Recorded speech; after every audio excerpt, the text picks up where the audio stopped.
Attention, on verra sur le coup, je pense. Non mais de toute façon, Ouais. Mais en tout cas, qu'on t'intègre, toi, en tant que œil caméra. Ouais, on sait que t'existes. Oui, on fasse pas comme s'il n'y avait pas de caméra. Non. ça dépend. Les chaînes YouTube en général, vous voyez quoi sur les trucs? Je regarde pas les chaînes YouTube. Ouais, mais c'est mieux de ne pas les regarder. Parce qu'on fait ce qu'on veut. On a envie de faire ce qu'on veut. Mais t'aimerais parler de quoi au final? Montrer vraiment directement notre métier, quoi. En tout cas, ce qui nous intéresse, c'est-à-dire avec Cécile, de pouvoir avoir des discussions un peu libres sur ce qu'on est en train de rechercher, sur les matières premières, sur les cosmétiques qu'on aime, sur ce qu'on est en train d'essayer, et de montrer un peu la véracité de ce qu'on fait dans les canopées. En fait, présenter un peu les coulisses. Ouais. Oui, c'est ça. Et puis, pas le plus simplement possible, mais authentique en tout cas.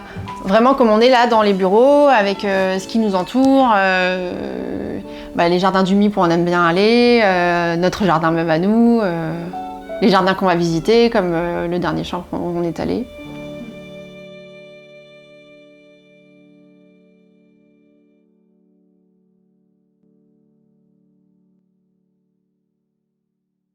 On a exactement 2 types d'extraction ici. On a l'hydrodistillation et l'extraction par solvant. Ok. Donc l'hydrodistillation, on a soit de l'hydrolat, qui est en fait un sous-produit, on appelle ça un sous-produit, c'est pas très gentil, mais c'est un sous-produit. Et le produit, c'est l'huile essentielle. Et par l'extraction au solvant, on a de l'absolu. Et en variété, là, donc il y a 2 roses. Donc 2 types d'extraction et 2 types de roses. Ok. D'accord.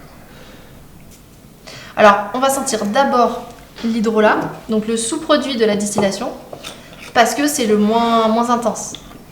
Donc si on sent d'abord les huiles essentielles ou l'absolu, on va pas vraiment sentir l'hydrolat. C'est moins intense, mais ça veut pas dire qu'il a, il a moins de propriétés, mais il en conserve toujours.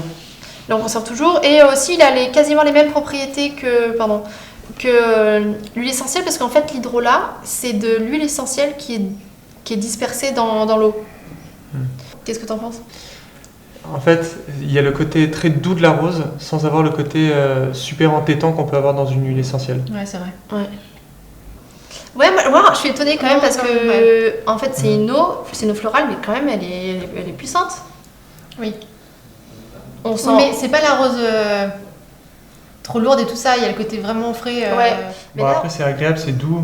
Ah ouais. Et c'est vraiment plaisant. c'est ça qu'il y a exactement dans notre sérum illuminateur de la roseraie. Il n'y a que ça en phase aqueuse. Et est-ce que c'est exactement celui-ci qu'on a aussi dans la brume hydratante? Oui, c'est le même, d'accord. Donc, huile essentielle de rose damascena, mais on a retiré le méthylégénol. Donc, le méthylégénol, c'est une molécule qui est présente dans l'extraction de la rose. Naturellement. Dans l'extrait de rose. Oui, naturellement. Mais par contre, il est très réglementé. Donc, si on veut l'utiliser en pourcentage assez élevé, c'est fou la il différence. faut enlever cette molécule. Ou la diminuer. Ce qui est assez rare pour l'huile essentielle de rose, non? Parce qu'étant donné son prix, on l'utilise rarement de manière... Oui, c'est-à-dire qu'en général, elle n'est pas retravaillée pour enlever le méthylégénol parce qu'on l'utilise très peu. Et donc, du coup, au niveau de la réglementation, ça passe. Mais nous, on a été obligés pour le sérum illuminateur de la roseraie d'utiliser... parce qu'il y a l'huile essentielle qui est présente assez fortement en pourcentage. Qu'est-ce que vous pensez de cette huile essentielle? Elle est géniale. Moi, elle est magnifique.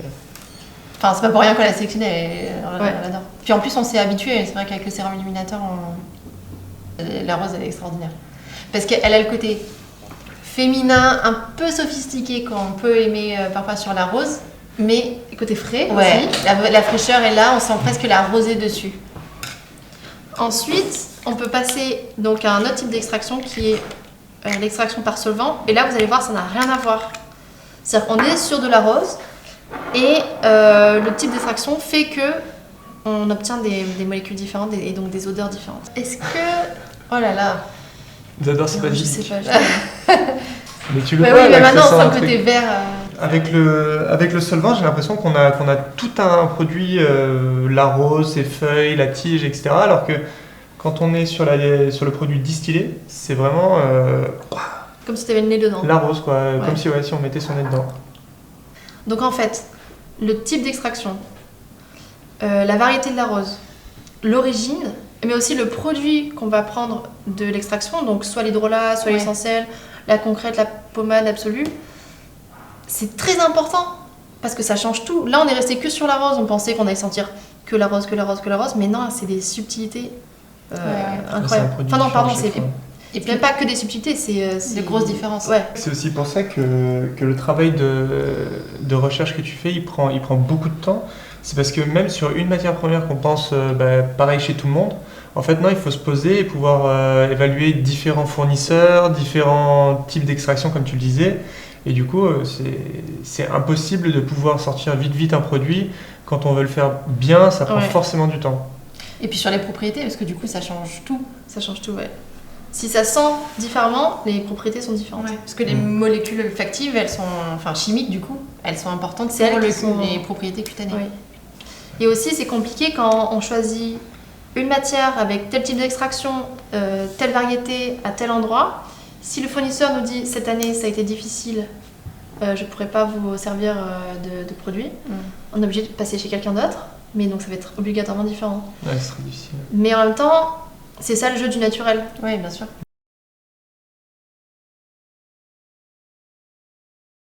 Aujourd'hui, on est Expo Rose à Grasse. C'est donc une exposition dédiée à la rose, notamment de Grasse, mais à toutes les roses. Et du coup, on a la chance d'avoir un petit chalet pour présenter les produits aussi de la Canopée, parce qu'on est grassois. En remerciant tous les élus de la ville de Grasse, Madame la première adjointe, chère Valérie Copin, Madame l'adjointe déléguée au commerce et à l'artisanat, en remerciant chacune et chacun d'entre vous, mon cher, dont les services municipaux ou intercommunaux ont donné le meilleur d'eux-mêmes, mon cher Olivier Bréraud, ma chère Sonia Parodi, ma chère Hélène Roubaud, mon cher Pascal Broquero, et puis Jacques Barès et Jean-Luc Graziani qui n'ont pas beaucoup dormi.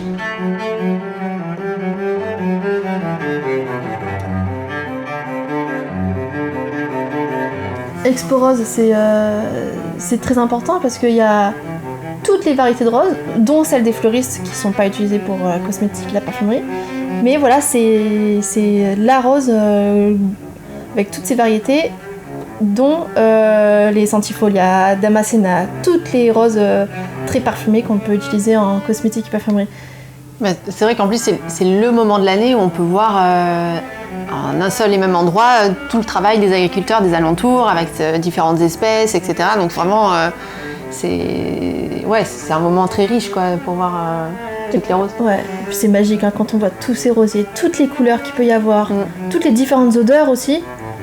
Il n'y a pas que la rose qu'on imagine, donc qu'on connaît, rose, il y a la rose un peu citronnée, un peu litchi, il y a vraiment des variantes incroyables. Ouais. Et c'est un festival de couleurs, c'est magnifique. Hein. Ouais, c'est magnifique. Là-bas, j'ai pu rencontrer pas mal de producteurs qui ont différentes variétés de roses et je cherchais pas forcément la Damascena et la Centifolia qui sont très connues pour la cosmétique, la parfumerie, mais d'autres variétés aussi qui sentent très bon. Parce que on se demande pourquoi elles sont pas utilisées aussi en extraction pour la cosmétique, la parfumerie.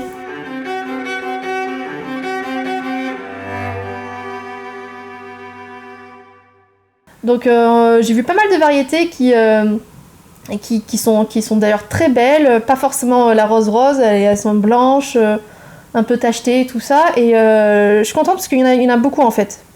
Il y en a plus d'une vingtaine qui sont vraiment intéressantes olfactivement parlant. Ouais. Donc c'est cool parce que ça va nous donner aussi un peu de travail. En labo, on va pouvoir faire des petits essais avec les rosiers que tu as achetés.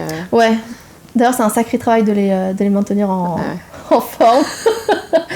On se transforme un peu agricultrice. Ouais. Mais c'est là où on se prend la difficulté de ces producteurs. Il faut la bichonner. Ouais. Parce que là, on a compris que c'était vraiment du travail. Hein. Quand on a demandé l'entretien, c'est vraiment 2 fois par mois de l'engrais. La première année, faut les arroser, il faut les tremper complètement. Il faut choisir le bon ensoleillement. Et puis ça dépend des variétés aussi. Ouais. C'est ça. Ça dépend des variétés. Il y en a qui aiment être en plein soleil, d'autres un peu ombragés. Donc voilà, on comprend bien sûr les difficultés. Mais on va faire des expériences et ça va être sympa de voir ce que ça donne. Ah ouais, j'ai hâte de voir une distillation et de sentir tout ça, quoi. Ouais.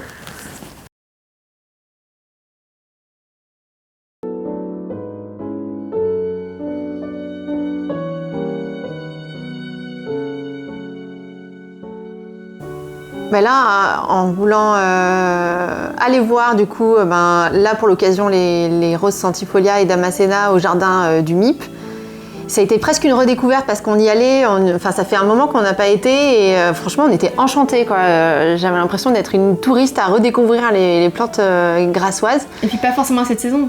Ouais. Et c'était vraiment...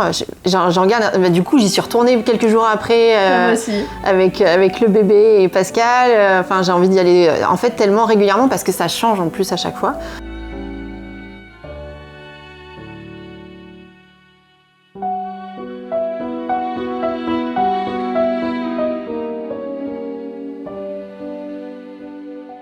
Celle-ci, c'est une rose Centifolia mousseuse.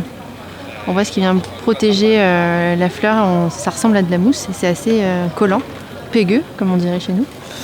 Et elle est extrêmement charnue, on voit vraiment les pétales à l'intérieur qui viennent protéger les étamines. Elle est très très odorante, c'est un régal. Je lisais la botanique selon Jean-Claude Elena, donc sur les plantes à parfum, et quand il parlait des roses, Damascena et Centifolia, il disait que ça devient le but ultime d'un parfumeur, c'est-à-dire que en fait presque il peut pas concurrencer ce parfum si complexe et il est déjà parfait en fait. Ah, elle est complète. Ça devient une obsession après pour les parfumeurs. Oh, mais celle-ci elle est vraiment incroyable parce qu'elle a une odeur un peu poudrée, ça fait penser, bon ça c'est au niveau culturel, mais au maquillage, à quelque chose vraiment, elle laisse un sillage hyper puissant. Et en même temps, le côté frais, elle n'est pas non plus... c'est pas un parfum qui va donner mal à la tête, quoi.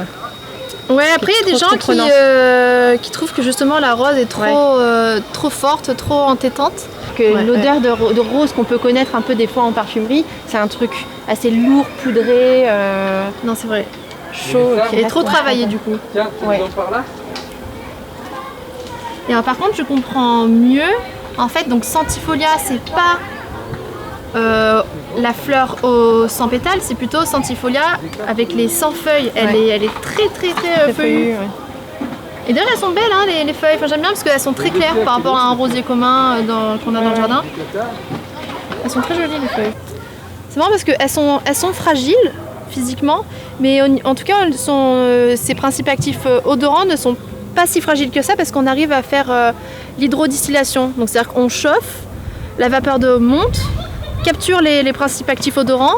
Après, on récupère à travers un serpentin et tout ça l'hydrolat et son huile essentielle. Donc en fait, l'odeur n'est pas si fragile que ça, parce qu'avec des fleurs très fragiles comme le jasmin, la tubereuse, on peut pas faire ça. Par contre, au niveau du rendement, c'est terrible, c'est pour ça que ça coûte très cher. Et qu'elle est très précieuse. Il me semble qu'on est à 0,01% de rendement huile essentielle sur la Centifolia. 100 fois moins que la lavande. Ah non, pour la Centifolia, je crois c'est quasiment nul. Ah, alors c'est le Damascena. C'est quasiment nul la Centifolia, on n'obtient quasiment que l'hydrolat. Donc l'eau de rose. Qui a des super propriétés, mais bon, c'est pas la même utilisation.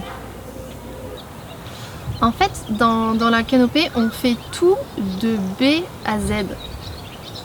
Pourquoi pas A? Parce qu'il nous manque le traitement, l'extraction en fait de certains actifs. Et ça, c'est un rêve. Hein. C'est un rêve, mais on va y arriver petit à petit. C'est vrai que là, ça fait rêver au jardin du MIP. Là, c'est vraiment magnifique. Avec tous ces rosiers, ça donne envie de...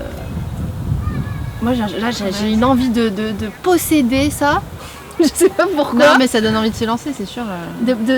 D'avoir ça chez nous, au sein de la canopée, et de pouvoir faire ce qu'on veut avec. C'est magnifique. C'est magnifique. Et c'est dommage parce que... Enfin, c'est dommage. Au début de la canopée, on utilisait des roses centifolia. C'était donc de l'eau de rose. On travaillait avec un agriculteur grassois. Et c'était génial parce qu'on allait sur place, on visitait ses champs, on ramassait les roses. On voyait la distillation. C'était magique et parfait. Malheureusement, il a revendu son terrain et c'est ce qui arrive souvent à Grasse en fait. Quasiment tous les champs de roses centifolia sont réservés à de grandes maisons de parfums. Et ça se comprend et puis c'est une sécurité en fait pour l'agriculteur parce qu'il sait que toute sa récolte va aboutir à quelque chose et va pouvoir vendre tout. Mais malheureusement, nous, Grassois, on n'a plus accès à la rose centifolia. Du coup, on est passé quand même sur la Damascena qui est exceptionnelle aussi. Oui, elle est magnifique.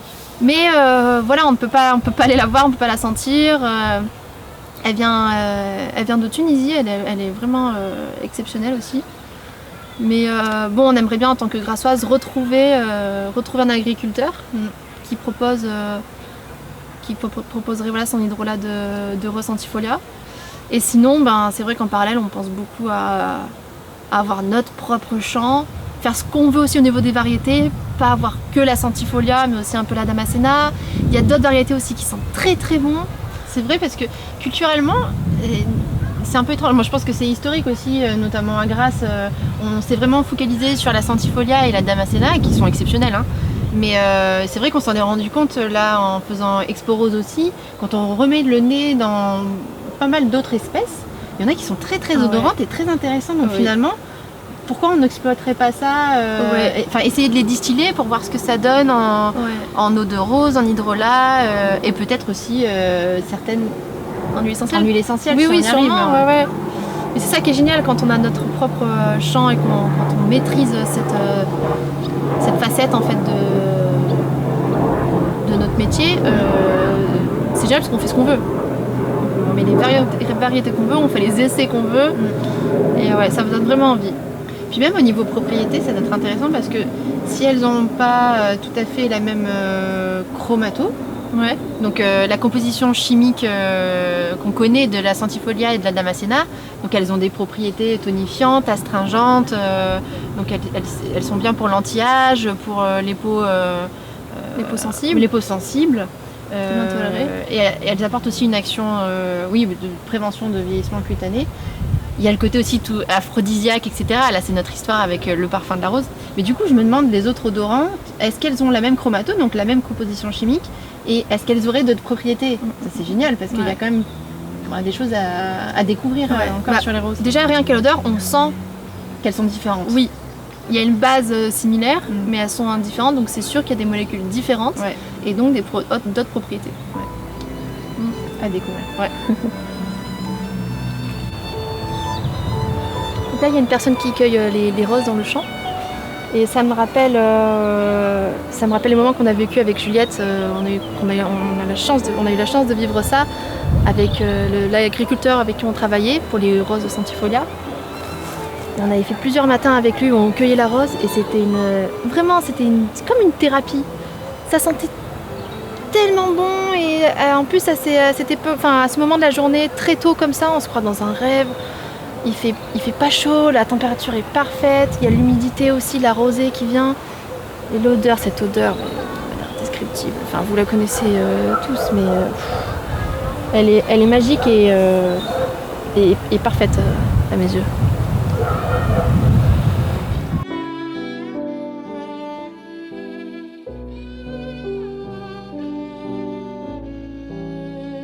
J'ai adoré. Et du coup, de voir aussi ces variétés, de pouvoir parler aux jardiniers, de voir les cueilleuses.